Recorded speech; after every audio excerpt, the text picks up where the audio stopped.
Penghormatan kepada pembina upacara. Pada pembina upacara, hormat! Siap!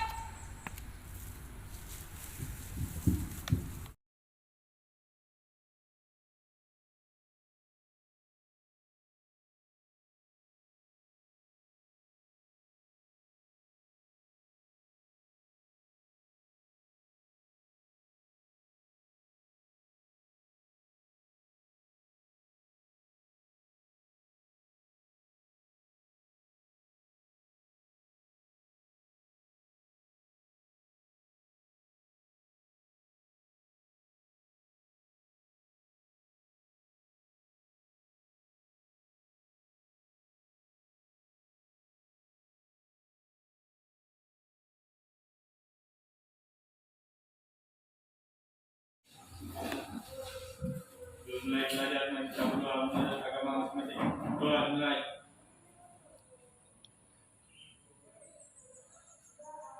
Doa selesai. Pada itu dulu kita beri hormat.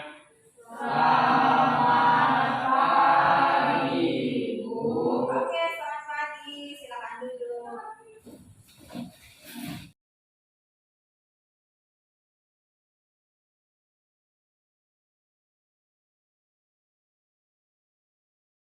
Absennya. Mau ngecek ini ya, Bu, anak yang nggak datang itu. Iya, ini kan udah, ini 2, bukan 4 lah yang mana Tin? 1, 2. Kan lebih ini. Ya, 4. Nah, dia habis. Mana? Siap mana? Nanti dia mau habis mana enggak datang, makanya penasaran. Oh iya, Bu. Iya. Kasih ya Ibu Pepe.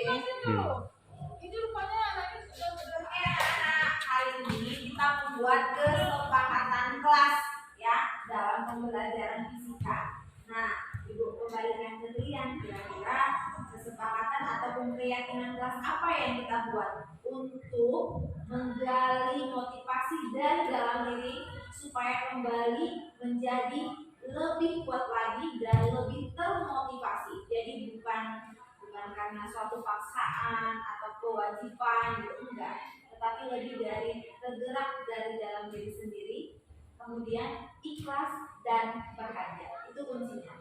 Oke, yang sudah selesai buat kesepakatan boleh ditempel di papan. Silakan, Nak.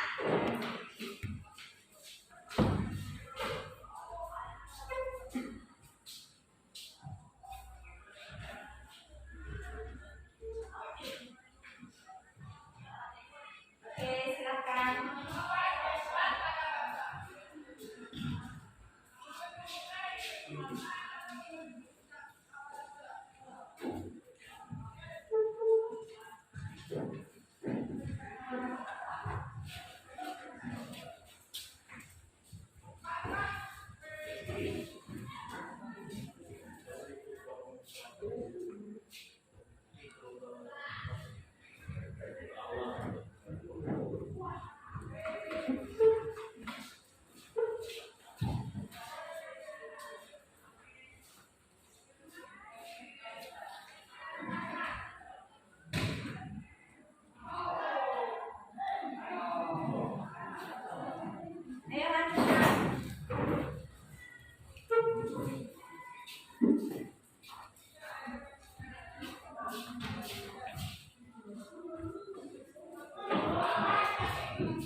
aktif dalam kelas.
Berpakaian rapi, berpakaian seragam, ya.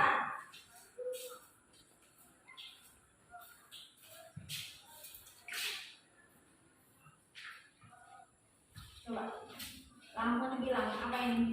Harus berbahasa yang sopan dan santun. Oke.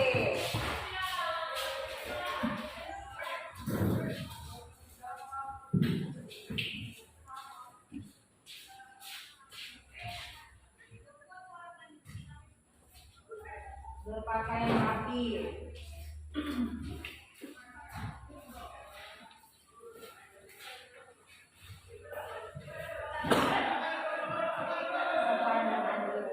Oke, ada lagi yang mau menempelnya? Enggak ya.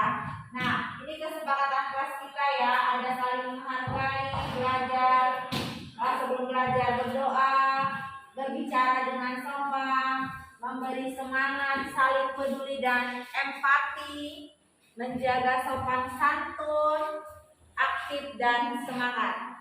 Oke, ini kesepakatan kelas yang akan kita jalankan ya nak, supaya kita jalankan dalam setiap pembelajaran, bukan dalam pembelajaran fisik aja, tapi setiap pembelajaran. Oke.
Permisi mau ke toilet. Ada apa nak? Kok pulang-pulang jadi berdua? Ya Hadi dulu. Jaka tiba-tiba nongol kepala saya dan tentang kaki saya bu. Terus saya marah bu. Oh, nah Jaka, nah yang dibilang Hadi. Enggak bu, setelah itu Ngomong yang jelas. Nah bercanda. bercanda, rupanya dia langsung mukul saya bu, langsung dijatuhkan saya ke bawah bu. Nah bercandanya apa seperti itu? Rupanya nak bercanda. Dia nanggepinnya serius bu. Kalau aku pertamanya bercanda, datang dia langsung dipukulkan saya bu. Nah, jadi siapa yang mulai duluan tadi? Jaka bu. Jaka yang mulai duluan. Ya bu. Dia mulai memukul atau karena tadi Dan nendang kaki bu. memukul dan nendang kaki. Nah, Jaka itu tanya lagi lah, nak jujur lah nak. Apakah kita bercanda nak kayak gitu mukul nendang kaki? Nah, jujur coba. Dari dalam dirimu lah Jaka itu tanya, kenapa nak? Kenapa kau lakukan itu sama si Hadi? Main-main. Nah, kamu Hadi terima kau main-main kayak gitu dia nak? Nah, apa masalahnya coba? Dari kelas 10 saya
yakin.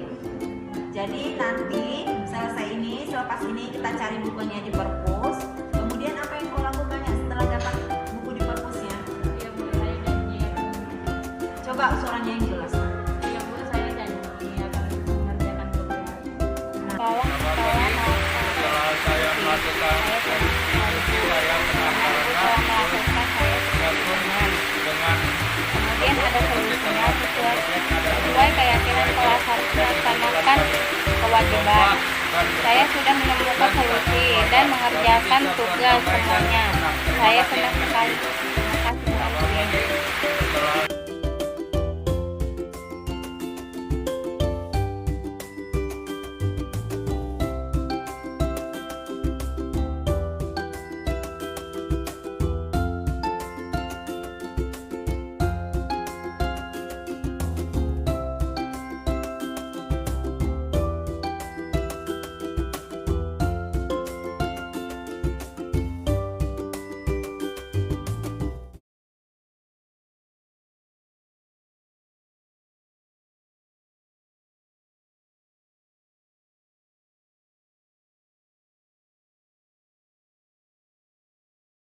Ya, selamat siang Ibu-Ibu, rekan-rekan kerja saya.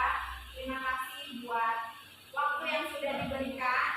Saya perkenalkan diri walaupun sudah kenal. Saya Elvina Senpat. Pada tahap ini, kami dari CGP 4 sudah melakukan aksi nyata pembebasan budaya positif.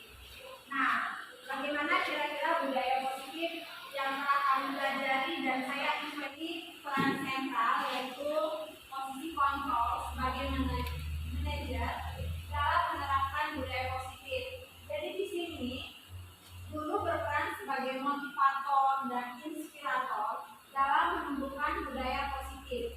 Hingga nantinya guru akan menjadi pengantar sumber dan menjadi agen transformasi perubahan dalam mendidik murid yang memiliki karakter profil pelajar Pancasila.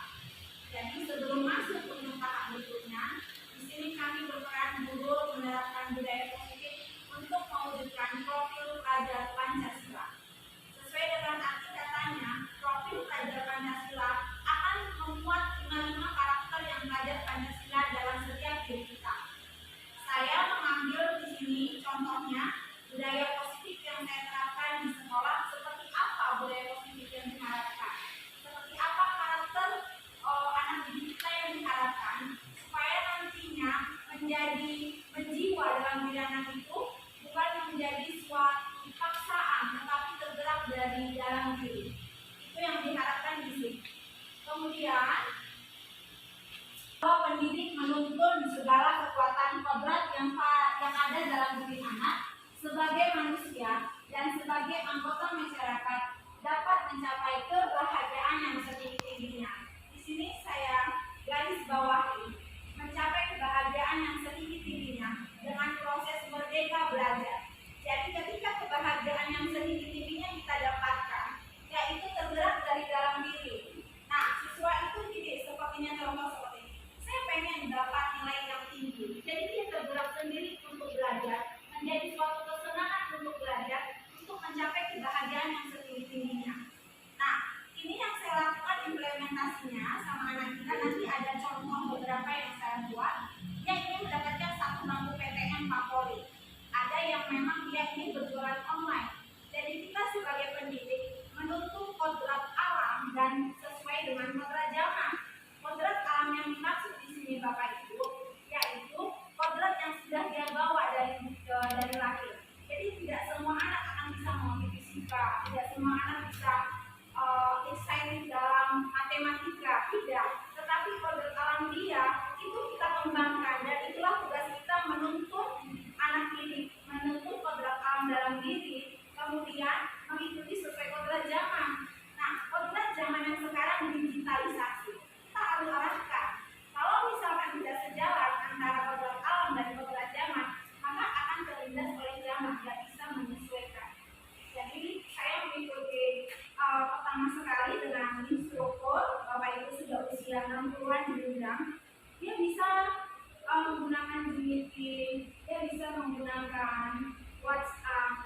bisa menggunakan untuk Google teleconference gitu. Jadi dia pesankan seperti ini, saya bisa seperti ini karena saya belajar dari cucu saya. Saya harus mengikuti kodrat zaman, saya harus mengikuti perkembangan zaman yang sekarang supaya saya tidak terlindas. Jadi kita Bapak Ibu di sini, saya menyampaikan sebagai salah satu calon guru penggerak angkatan 4, sebagai agen transformasi dalam pembelajaran, kita harus mengikuti perubahan dan kita tidak boleh menutup mata dengan perubahan. Ketika kita menutup mata dengan perubahan, maka kita akan terlindas oleh zaman. Nah, jadi tidak ada yang salah dengan perkembangan teknologi. Yang ada adalah sebagai pendidik kita bisa memonitor dengan budaya positif yang akan kita sama-sama kita pelajari. Kemudian di sini untuk dapat mewujudkannya, guru berperan menuntun, membimbing, memperbaiki serta menjadi teladan kepada semua murid mengenai perilaku yang baik dan dilakukan secara terus-menerus agar membentuk karakter. Nah, mungkin di sini kalau kita sama-sama sudah melakukannya, bukan mungkin, tapi kita sudah sama-sama melakukannya, sama-sama mengarahkan anak didik kita untuk yang terbaik supaya membentuk karakter. Karena karakterlah yang paling utama dalam menjalankan roda kehidupan ini. Life skill itu yang paling penting, kemudian ditunjang dengan akademik. Nah, di sini budaya sekolah merupakan nilai-nilai dan keyakinan yang dibangun dalam jangka waktu lama yang tercermin pada sikap keseharian seluruh komponen sekolah. Budaya positif yang diterapkan di sekolah diantaranya melalui pendidikan moral, karakter dan agama, kemudian keteladanan, disiplin positif dan kesepakatan kelas. Hampir berbeda tipis ya Bapak Ibu tentang peraturan dengan nilai dan keyakinan. Jadi kalau dia suatu peraturan itu sesuatu yang ada keterpaksaan, oh ini harus diturutin gitu. Beda dengan keyakinan, itu yang mau saya ubah di sini antara keyakinan dengan peraturan. Nah, bagaimana keyakinan yang dimaksud di sini? Penerapan budaya positif sangat efektif dalam keseharian kelas bersama-sama dengan murid berkolaborasi mendiskusikan kelas impian. Anak-anak memiliki ownership, rasa memiliki, kemudian jika mereka melanggar kesepakatan, bagaimana supaya mereka tidak melanggar aturan yang dibuat oleh orang lain, tetapi melanggar pada komitmen diri sendiri. Nah, seluruh tindakan manusia itu tentu memiliki tujuan tertentu. Kita buat semua aturan, tentu ada tujuannya. Kita lakukan usaha yang terbaik kita mendapatkan apa yang kita inginkan. Nah, salah satu kebutuhan dasar kita itu yang pertama ada kebutuhan bertahan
lulus pegawai, saya lulus jadi karyawan pemerintah, saya merasa itu kebahagiaan saya penting.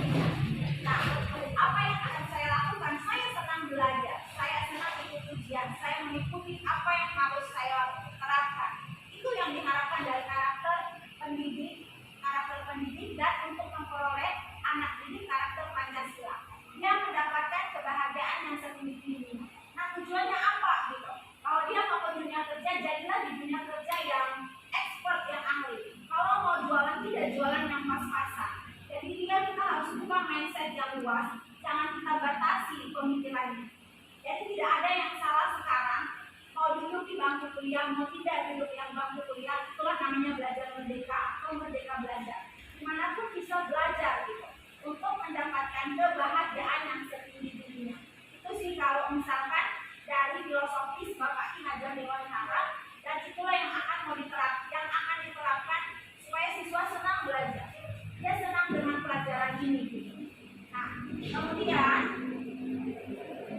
ketika seorang murid melakukan perbuatan yang bertentangan dengan nilai kebajikan atau melanggar aturan, maka ada kebutuhan dasar. Ini ada 5 posisi kontrol yang membuat yang bersandar pada teori William Glasser, yaitu yang pertama penghukum, membuat orang merasa bersalah, kemudian bisa jadi teman, bisa jadi pemantau atau monitor, kemudian manajer. Nah, mari kita tinjau kelima posisi ini. Contohnya seperti ini. Saya buat di sini ada tabel motivasi eksternal dan motivasi yang intrinsik. Kemudian ada identitas gagal dan identitas yang sukses. Contoh ini kalau misalkan perilaku kontrol negatif. Nah, kalau contoh perilaku kontrol negatif ini dia sebagai penghukum. Contohnya itu berbuat menghardik, menunjuk, menyakiti, menyindir, dan membuat anak itu menjadi seorang merasa bersalah gitu. Kemudian kalau lihat perilaku kontrol positif sebagai teman, membuatkan alasan untuk murid-muridnya. Kemudian sebagai pemantau, menghitung dan mengukur. Kemudian mengajukan pertanyaan. Contohnya seperti ini. Ada saya buat contohnya. Ini contohnya kayak gini. Kalau dia sebagai penghukum, biasanya seorang penghukum itu menggunakan hukuman fisik. Dulu-dulu menerapkan posisi seperti ini. Tapi aturan saya ya, awas kalau kamu nggak kerjakan. Nah, kamu selalu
menanamkan disiplin positif pada murid.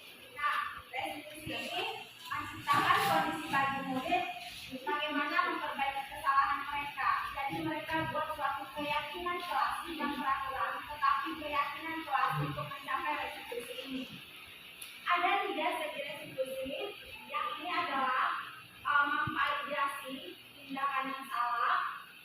Kira-kira ada nggak cara efektif yang didapatkan untuk menyelesaikan solusi tersebut?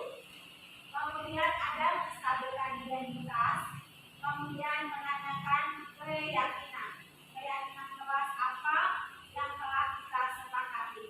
Jadi di sini budaya positif yang telah kita lakukan, yaitu tujuannya untuk membimbing mengarahkan anak-anak ke arah yang lebih baik lagi menjadi pemuda ataupun pendidik yang berkarakter Pancasila sesuai dengan kodrat alam dan kodrat zaman yang terpilih.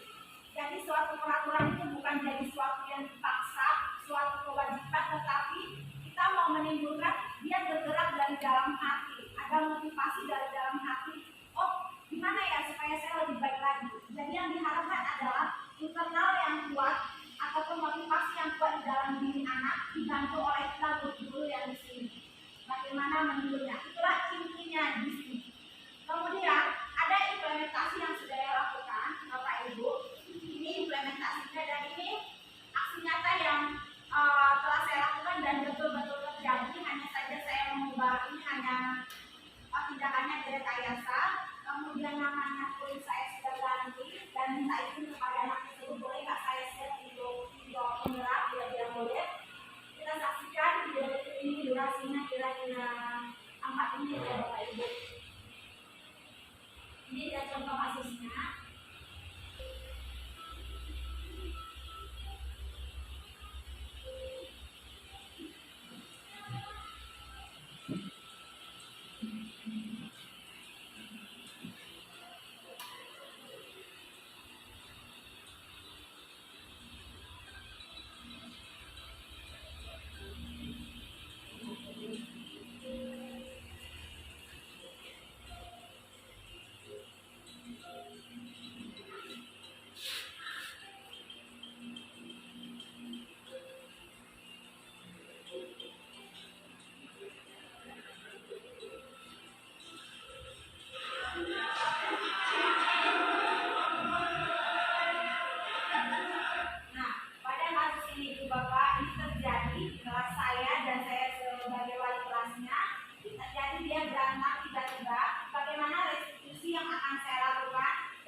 Kembali keyakinan kelas yang telah kami buat.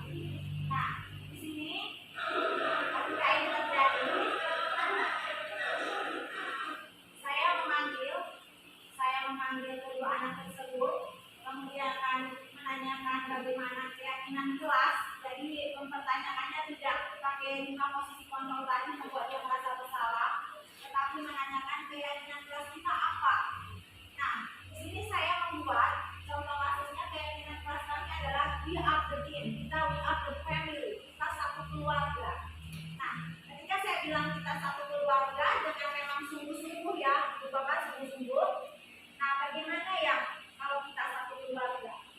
Kita memberikan waktu untuk anak untuk memikirkannya kembali. Jadi kita kembalikan kepada diri anak, bagaimana solusinya? Itu yang diharapkan dari sini. Setelah saya mempertanyakannya, kemudian di sini saya panggil semuanya, saya panggil juga anak yang bermasalah, mungkin sudah tahu Bapak Ibu. Kemudian saya panggil juga orang ketiga yang menjadi pemicu. Nanti di luar kita main lagi, kita panggil sama-sama. Saya hanya menanyakan di situ, apa sih keyakinan kelas kita, apa sih kesepakatan kelas kita, dengan catatan memang dia harus berubah gitu. Tidak bisa saya paksakan 100% berubah, tapi saya berusaha untuk menanyakan apa kesepakatan kelas yang kita buat. Ingat kembali apa kesepakatannya, kalau kita keluarga, saya ingatkan kembali kemarin waktu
Ya, silakan Bu. Tadi kan sudah panjang lebar menjelaskan tentang mereka anak, jadi kita tadi ada saya lihat itu menyampaikan membuat suatu keyakinan. Nah, bagaimana apa yang disampaikan sehingga anak itu memiliki suatu keyakinan, sementara kan mereka menghayakan kita, khayalan. Oh ya, aku suka lakukan nyata, khayalan dia. Bagaimana cara itu untuk menerapkan keyakinan kita? Ya, terima kasih ya Bu Diana. Kita terapkan restitusi. Ada 3 langkah restitusi. Restitusi adalah sebuah cara menanamkan disiplin positif pada murid, menciptakan kondisi bagi murid untuk memperbaiki kesalahan mereka sehingga mereka bisa kembali ke kelompok mereka dengan karakter yang lebih kuat. Contoh kasus yang kami buat keyakinan di 12 A4 adalah we are the team, we are the family. Ketika kasus itu terjadi, bagaimana saya menerapkan keyakinan? Saya tanya kembali dengan pertanyaan. Nah, coba ingat, apa kesepakatan kelas yang telah kita buat? Kamu ingat tidak? Kemudian anak tidak akan langsung menjawab. Kamu ingat nggak, Nak? Waktu kita pergi ke rumah si Manuel karena dia mengalami gangguan cinta, kita pergi nggak? Iya. Kamu ingat nggak? Waktu kita mengalami si Jaka sakit nggak masuk, kita berdiam diri nggak?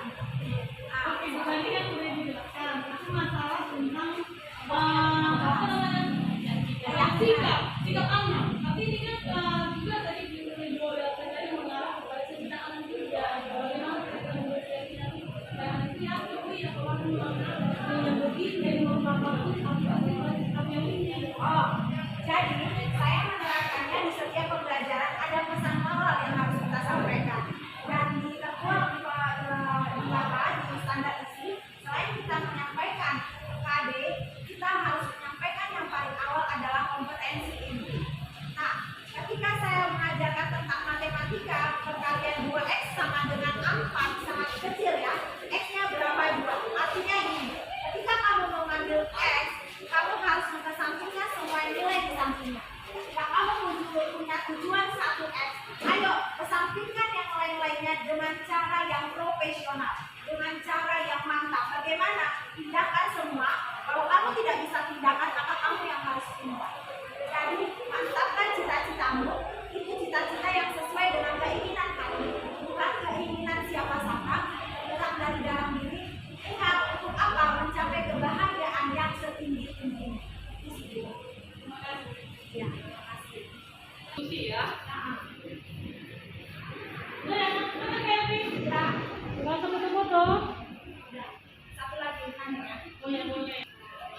Berarti berarti dalam program guru penggerak ini yang harus nanti kita aplikasikan yang kami dengar tadi itu bahwa kita harus mengubah sikap kita yang biasanya suka ngatur-ngatur aja, kita harus belajar dari sana, harus diubah patinya supaya belajar itu lebih ikhlas dan lebih mantap. Nah, benar Bu. Jadi kita rangkul anak, bimbing anak, ukur anak sesuai kodrat alam dan pembelajaran, sehingga dari dalam diri mantap dia jiwanya. Oh, aku mau belajar karena aku mau dapat ini.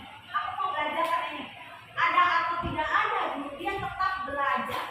Nah, jadi kalau seperti itu yang muncul untuk semuanya beberapa tahun ke depan akan muncul seperti itu, akan seliweran konten pendidikan yang digitalisasi. Saya yakin dan percaya bangsa Indonesia akan maju. Dan kita harus menjadi guru yang di lingkungan anak. Itu ya. Ada tujuan itu kita ya. Iya, Itu aku menjadi ya baru kita sama-sama dia. Itu bisa merangkul. Menjadi sahabat ya. Ya, menjadi sahabat. Terima kasih ya sekali lagi.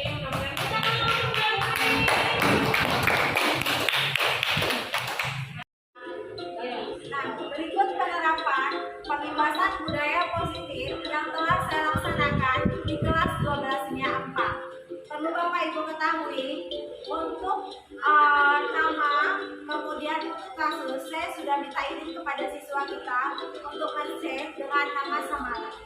Inilah kasusnya. Berantem antara Hadi dengan Firmanto. Bagaimana restitusi yang saya lakukan? Kita saksikan video berikut ini.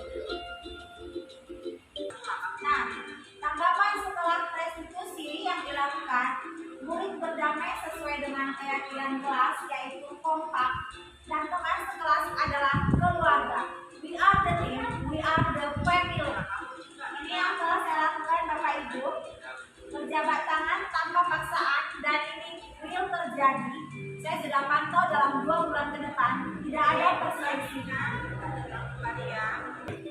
Kemudian kasus yang kedua yang sangat sering terjadi yaitu Lia, siswa kita dalam masa pandemi tidak mengerjakan tugas karena pembelajaran daring dalam jaringan, hampir 6 mata pelajaran yang menyebabkan namanya selalu aja di grup berseliweran Bapak Ibu. Selalu Lia tidak mengerjakan tugas Lia tidak mengerjakan fisika. Nah, langkah restitusi yang saya ambil adalah menegur dengan halus, menanyakan keyakinan, menstabilkan identitas, kemudian validasi tindakan yang salah. Ibu Bapak, saya di sini menginformasikan antara keyakinan dengan peraturan hampir sepertinya sama, tetapi itu sangat berbeda. Keyakinan berbeda sama dengan peraturan. Keyakinan mengembalikan anak dengan kekuatan yang lebih baik lagi. Ini yang saya lakukan. Saya pedoman Bapak Ibu. Saya banyak belajar juga dari siswa bagaimana cara membuat video. Siswa sebagai sahabat belajar saya yang lebih kompak.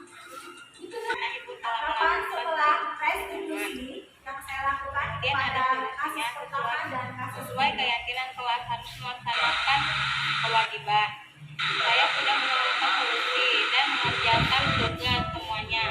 Saya senang sekali dengan tugas dan hadir mengingat diambil family berdamai dengan hati yang bahagia. Ini dia tanggapannya Bapak Ibu. Hadi merasa lega mendapatkan keadilan, kemudian masalah yang sudah lama berbekas akhirnya terselesaikan. Teman-teman juga bahagia, berdamai. Intinya bahagia, yang saya ambil sini bahagia. Kasus yang kedua, dia senang sudah mendapatkan solusi dan mengerjakan sesuai dengan hati yang bahagia. Terima kasih Bapak Ibu.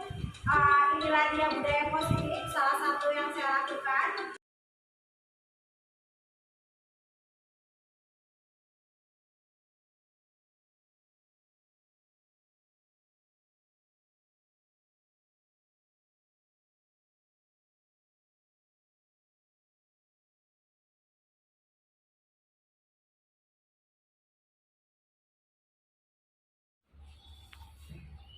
Oke, selamat siang Ibu-ibu. Siang Bu. Terima kasih buat waktu dan kesempatan yang telah Ibu berikan. Ini saya masih dalam sesi berbagi dalam diskusi ataupun pertemuan kita yang kedua. Yang kita bahas di sini adalah segitiga restitusi. Saya berikan dulu ya Ibu bahannya untuk mengingat kembali yang dari pertemuan kita sesi satu.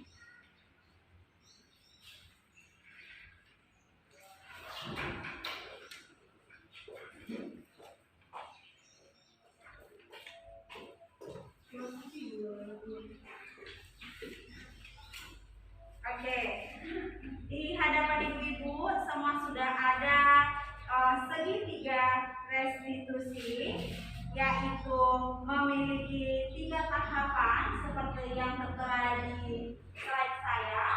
Tahapan yang pertama itu ada menstabilkan identitas yang paling bawah, kemudian ada dia menanyakan validasi tindakan yang salah, kemudian yang ketiga adalah menanyakan keyakinan. Jadi restitusi ini yaitu menanamkan pola disiplin kepada anak supaya dia kembali dengan penguatan dari dalam dirinya untuk mendisiplinkan diri sendiri. Jadi lebih ke motivasi dari dalam diri. Nah, segitiga restitusi ini ada memiliki 3 tahapan. Yang pertama seperti menstabilkan identitas. Jadi kita langsung aja ke suatu masalah. Nah, masalah yang dihadapi anak bagaimana kita mengambil ataupun menerapkan 3 tahapan restitusi, menstabilkan identitas, kemudian validasi tindakan yang salah, kemudian menanyakan keyakinan. Jadi di sini kita lebih menerapkan kepada permasalahan. Berikut contohnya.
Bagaimana praktek segitiga restitusinya.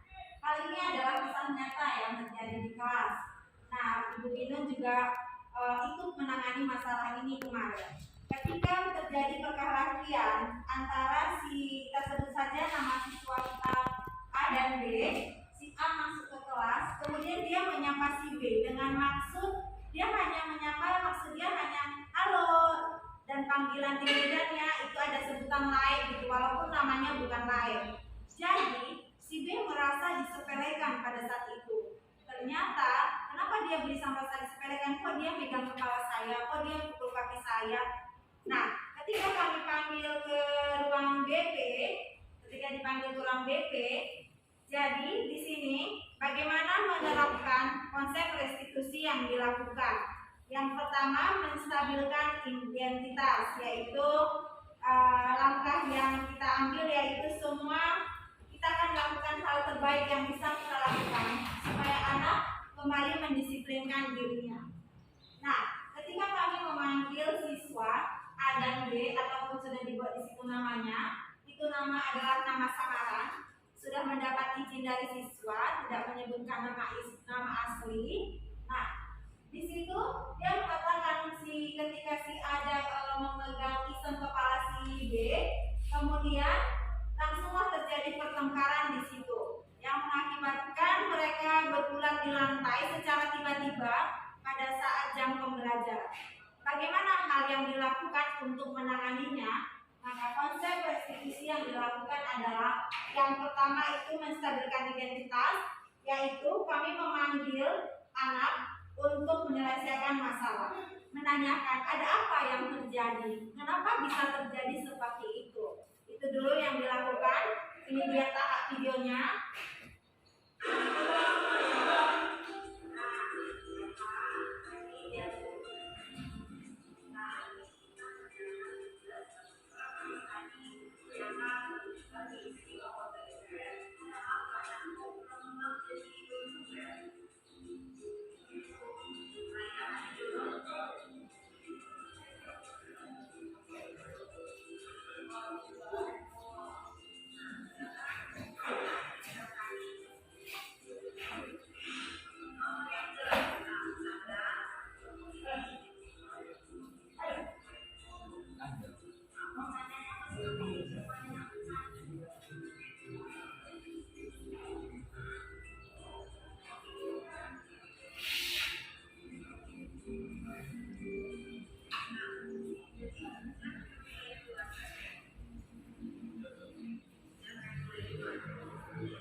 tindakan yang salah. Ini dia segitiga restitusi. Yang pertama, kita menstabilkan identitas, yaitu dengan teori kontrol semua kita melakukan hal terbaik apa yang bisa kita lakukan supaya mendisiplinkan diri anak berasal dari dalam diri dan memotivasi dari dalam diri, bukan karena suatu ada aturan ataupun jadi suatu kewajiban yang membuat dia kalau saya tidak lakukan nanti saya dihukum gitu, tetapi lebih ke motivasi dari dalam diri. Hal kedua yang dilakukan yaitu validasi tindakan yang salah. Nah, di situ ada teori kontrol, semua perilaku memiliki alasan. Saya sebagai guru yang bertugas pada saat itu, yang mengajar, saya tanya, kenapa hal itu terjadi? Kita kembalikan kepada si anak. Kenapa? Apa yang menyebabkan hal itu terjadi? Nah, bagaimana cara kita mengkomunikasikan? Kita harus mengkomunikasikannya benar-benar berasal dari hati gitu. Jadi tanpa emosi dulu, tanpa melihat ke belakang, oh ini anak sudah bermasalah selalu bikin masalah tiap hari. Kamu aja orangnya. Tetapi validasi tindakan yang salah, validasi tindakan yang kita lakukan adalah bahwa perilaku yang dia lakukan itu selalu pasti memiliki alasan. Jadi kita tanya dulu. Nah, ketika divalidasi tindakan yang salah antara kedua murid tadi, ternyata diketahui bahwa si B memiliki ada rasa dendam dalam dirinya ternyata dari dulu karena pernah dipermalukan sama kawannya si A yang tadi. Ternyata itu yang memicu perkelahian. Jadi ketika temannya hanya menegur dengan lembut atau dengan iseng, dia langsung terpicu emosinya. Berarti sudah ada di dalam diri, sudah ada bibit di dalam diri yang membuat itu terjadi gitu, semakin muncul. Nah, ketika ditanyakan validasi tindakan yang salah, dapat jawabannya antara yang kedua belah pihak kita pertemukan. Kemudian kita lakukan yang ketiga yaitu menanyakan keyakinan dalam kelas. Nah, kemarin kita sudah pertemuan sebelumnya sudah kita bedakan antara keyakinan dengan suatu peraturan. Berbeda tipis Ibu, tapi sangat berpengaruh. Jadi kalau keyakinan itu, apa yang menjadi keyakinan kelas? Apa yang menjadi motivasi internal supaya keyakinan ini bisa dijalankan? Jadi lebih ke mulai dari diri, tergerak mulai dari diri, ikhlas, bahagia melakukan. Itu sih yang sebenarnya diharapkan. Nah, jadi setelah dapat permasalahannya, saya menanyakan dengan menanyakan keyakinan. Karena sebelumnya kami sudah buat suatu keyakinan, tidak peraturan lagi. Apa keyakinan kelas? Nah, keyakinan kelas di sini adalah yang kami buat adalah we are the team, we are the family. So kalau kita we are the family, apakah itu patut untuk kita lakukan gitu? Apa yang harus kita tempuh? Jadi saya mengembalikan kepada siswa, saya mengembalikan kepada anak didik, apa kalau sudah terjadi seperti ini? Setelah berpikir kami mendapatkan solusinya di sini bahwa antara mereka tidak akan terjadi lagi. Kemudian si anak juga sudah merasa damai di hatinya karena yang selama ini yang merasa dia dendam karena dipermalukan sudah diluapkan, dan si A juga sudah meminta maaf dan tidak mengulanginya kembali. Bahkan anak tersebut merasa, Bu, saya takut diancam di luar karena dia bilang nanti kamu di luar awas ya. Jadi selesailah permasalahan itu kita selesaikan di kelas dengan apa? Dengan langkah restitusi. Dengan 3 langkah restitusi, dengan keyakinan dari internal memotivasi, selesai masalah. Yang sudah saya pantau karena sudah lewat dari 6 minggu sampai sekarang tidak ada permasalahan, dan kita berharap tentunya sebagai guru mengharapkan jikalah semua siswa memiliki motivasi internal dari diri, tergerak dari diri, bergerak memotivasi internal dan berkarakter yang Pancasila, tentunya pendidikan kita akan jauh lebih baik untuk masa yang kedepannya. Nah, sekian Ibu presentasi saya tentang masalah restitusi sesuai yang saya kemarin agenda kita, bahwa pada tahap ini kita membahas adalah segitiga restitusi. Inilah contoh kasus real yang saya hadapi. Sekian dan terima kasih untuk sesi berbagi. Saya persilakan Ibu untuk menanyakan, memberi tanggapan ataupun masukan komentar. 3. Ya, silakan Ibu. Ini Bu, ada sebuah fenomena yang terjadi di lingkungan kita ini, ya kan? Saya ingin bertanya masalah tentang segitiga restitusi, terutama teorinya di situ menanyakan tentang keyakinan. Kan itu kan Bu. Artinya kan kita berkomitmen di dalam sebuah ruangan, nah dalam sebuah kelas. Di situ kita mengetahui secara pasti dalam sebuah ruangan itu berbagai macam keragaman yang terjadi, baik dari segi ekonomi, dari segi budaya, dari segi agama, ya kan? Nah, jadi teknik apa lah Bu yang mesti kita lakukan sebagai seorang guru agar kita bisa mencapai sebuah titik yang namanya keyakinan secara bersama dengan berbagai macam keragaman yang kita temukan. Itulah Bu yang sampai detik ini juga kita agak sulit karena memang di dalam kepala anak-anak yang bisa kita temukan itu selalu ada saya ini beda loh dengan kamu. Kamu itu misalnya kita ambil contoh ya Bu ya, dari segi agama. Saya kan muslim, kamu kan non muslim, sehingga secara tidak langsung ada garis yang memisahkan. Padahal kalau kita lihat ya kan, negara kita ini kan negara Pancasila. Di dalam Pancasila itu sendiri ada satu silanya, ketuhanan yang Maha Esa. Ditambah lagi kalau kita lihat dari segi undang-undang pasal 29 itu, kebebasan kita lah intinya untuk melaksanakan ibadah sesuai dengan keyakinan kita masing-masing. Jadi saya rasa saya minta dulu solusi dari Ibu, apalah teknik yang harus kita lakukan. Itulah dia Bu. Terima kasih ya buat Ibu Siti Ainun sekaligus Wakasek di SMA Negeri 4. Sungguh pertanyaannya yang sangat bagus dan sangat kompleksitas karena semuanya sudah terkandung di dalamnya. Intinya bagaimana kita membuat suatu teknik keyakinan dan menerapkan pola restitusi ini di dalam kelas dengan keberagaman berbagai siswa, baik dari agama, baik dari ekonomi, baik dari bakatnya, suku, dan banyak lagi lainnya. Jadi realnya, oh aku berbeda dengan dia, si A berbeda dengan si B. Bagaimana saya mau bisa sama dengan dia? Benar sekali ya Bu Ibu.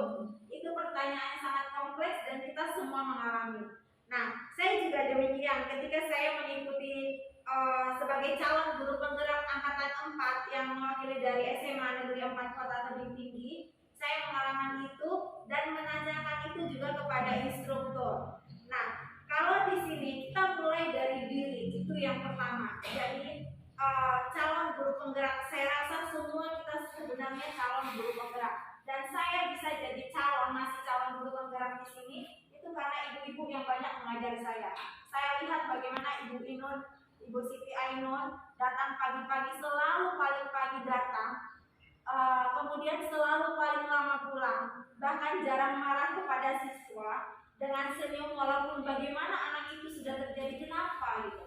Jadi saya sebenarnya sudah meniru ibu di situ. Oh, walaupun saya tidak bisa secepat Ibu Inun datang, walaupun saya terlambat datang, ibunya selalu bilang, oh gak apa-apa, besok lebih cepat lagi gitu. Dengan tegurannya halus itu membuat saya termotivasi dari dalam diri. Ibu Siti Ainun aja yang sudah usia 40-an, saya yang masih muda, kok bisa ya saya kalah dengan guru yang lebih senior gitu dalam hal kedisiplinan. Jadi yang pertama adalah mulai dari diri sebenarnya Ibu.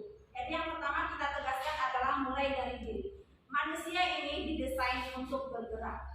Jadi kalau dia memang hanya diam aja, oh malas, tidak akan bisa ada perubahan. Tetapi harus mulai dari diri, bergerak. Nah, jadi yang pertama hal yang kita lakukan adalah mulai dari diri. Kita bergerak, kita action, lakukan hal real, hal sekecil apapun yang kita lakukan. Walaupun kita memiliki siswa dalam satu kelas 30, kita yakin dan percaya tindakan yang kita lakukan akan membuat akan ada perubahan. Nah, keyakinan yang kita lakukan adalah motivasi internal. Jadi sebelum kita memulai apalagi di ajaran baru, sebelum kita membuat satu peraturan, lebih bagusnya kita lebih keyakinan. Dengan pluralnya, dengan keberagamannya siswa mahasiswa ini, kita tanya, nak keyakinannya apa ya? Keyakinan kelas itu mendisiplinkan diri dengan motivasi internal. Filosofis Ki Hajar Dewantara bahwa setiap anak memiliki bakat alam yang dibawa sejak lahir. Jadi memang tidak akan semua 30 ini memiliki bakat alam yang sama gitu. Tentu bakatnya berbeda-beda. Nah, kita buat dong keyakinan. Apa keyakinan kamu dalam kelas? Saya mau tertib. Itu saya lakukan, ada di videonya Bu, nanti saya tampilkan lagi. Nah, ada di video membuat keyakinan di dalam kelas. Kemudian ditempelin sama anak-anak, apa keyakinannya? Semua menempelkan keyakinan di dalam kelas. Contohnya seperti ini, sebentar ya Bu. Ada nempel di depan, keyakinannya ini Bu, yang ini. Nah, setelah keyakinan kita dapat, kita mix. Jadi contoh yang saya ambil yang pertama, keyakinan mereka bilang, Bu, kita harus pakai masker ya selama pandemi, termasuk keyakinan kelas. Bu, tidak boleh menyela ketika guru berbicara, keyakinan kelas. Bu, saya ingin gurunya ceria. Saya ingin gurunya ceria. Ada yang buat seperti itu. Oh, nggak apa-apa, dibuat aja. Apa yang ada dalam diri kamu, apa yang ada dari hati kamu. Oke, silahkan kamu tulis, nggak apa-apa. Nanti kita kolaborasi. Jadi pentingnya kolaborasi di sini. Apa action nyatanya berkolaborasi. Jadi siswa itu nggak sebagai murid saya anggap, tapi saya anggap sebagai sahabat belajar. Karena saya banyak belajar dari mereka, saya banyak belajar dari teman sejawat. Jadi ketika saya menganggap dia sebagai sahabat dengan keyakinan yang ditempel di papan, itulah yang akan kita lakukan. Nah, ketika terjadi suatu masalah, ayo kita buka keyakinan kelasnya, kita remind mereka tanpa membuat dia merasa bersalah gitu. Oh iya ya, keyakinannya seperti ini. Nah, setelah dibuat keyakinan, ingat tujuannya apa? Untuk mencapai kebahagiaan yang setinggi-tingginya. Itu filosofis Bapak Ki Hajar Dewantara. Anak harus dikembangkan sesuai bakat alam, mengikuti kodrat zaman untuk mencapai kebahagiaan yang setinggi-tingginya. Nah, jadi kalau saya jelaskan gini, nah kamu nanti pengennya jadi apa gitu? Atau kamu nanti tujuannya apa ya setelah tamat SMA? Ada yang bilang sama saya mau kuliah di keguruan, saya mau jadi guru. Nah, saya arahkan dia ketika dia bilang jadi guru, saya bilang seperti ini. Wah, bagus ya jadi guru. Ibu berharap kamu jadi guru, memiliki suatu sekolah, dan kamu yang berskala internasional, berbahasa Inggris. Kemudian uang sekolahnya yang terjangkau. Jadi masyarakat kita banyak bisa belajar dan kamu bisa jadi berkat. Saya hanya membimbing di kata akhirnya. Jadi ketika saya masuk, saya gini, memang gak akan semua bisa saya sentuh, tetapi saya buat sekarang Bu, saya mulai dari satu kelas masih. Gimana persiapan mau jadi gurunya? Udah bahas berapa soal? Ternyata itu memotivasi mereka. Awalnya mereka tidak mau tuliskan nama, itu saya rasakan tidak mau tuliskan nama, karena ada yang catat gini. Ketika sudah suatu keyakinan kelas berjalan, kita udah kumpul secara kolaboratif, kita buat tujuannya, kita ketika on proses ada masalah yang timbul. Nah, ketika masalah timbul, saya buat refleksi lagi, ada refleksi diri, mereka tempelin amanah. Bu Elvi, saya nggak ngerti betul isi kait, entah gimana ibu terangkan, saya nggak ngerti. Saya pas down di situ. Dari 30 orang, 20 bilang nggak mengerti. Ketika saya mengajarkan itu di IPS, gitu. Jadi di situ saya pikir, oh bagaimana ya supaya mereka mengerti? Saya berusaha untuk menjadi yang terbaik untuk anak didik saya. Jadi saya berusaha terbaik, memperbaiki, dan harus ada reflektif gitu. Jadi ketika kita reflektif, ada evaluasi antara saya dengan siswa.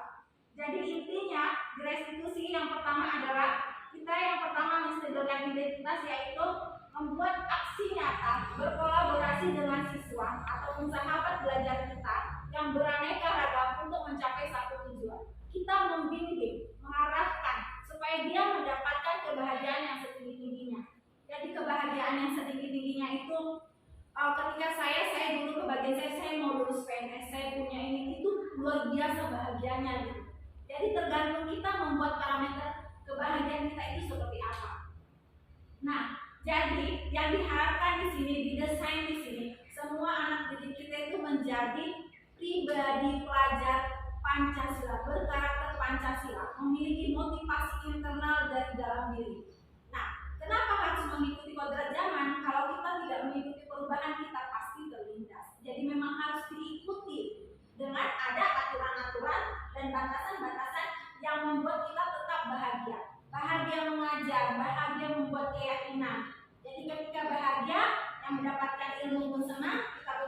berkat. Intinya sih itu Bu, mulai dari diri, hal sekecil apapun action, karena manusia desain untuk bergerak saja. Makanya mungkin ada calon guru penggerak. Terima kasih Bu. Mungkin ada rekan lain yang mau menambahkan, silakan Ibu. 3. Oke, bagaimana Ibu? Oke, terima kasih atas penjelasan yang begitu gamblang dan begitu luas, ya kan? Mungkin bisa lagi di pertemuan berikutnya biar berbagi ilmu kita. Iya, terima kasih ya Bu Siti dengan teman-teman yang lain, dengan rekan guru lainnya. Saya sangat berterima kasih buat kehadirannya. Inilah yang saya dapatkan dalam 2 bulan ini, pelajaran dari guru penggerak. Dan kami dipesankan untuk berbagi ilmu dengan teman sejawat dan anak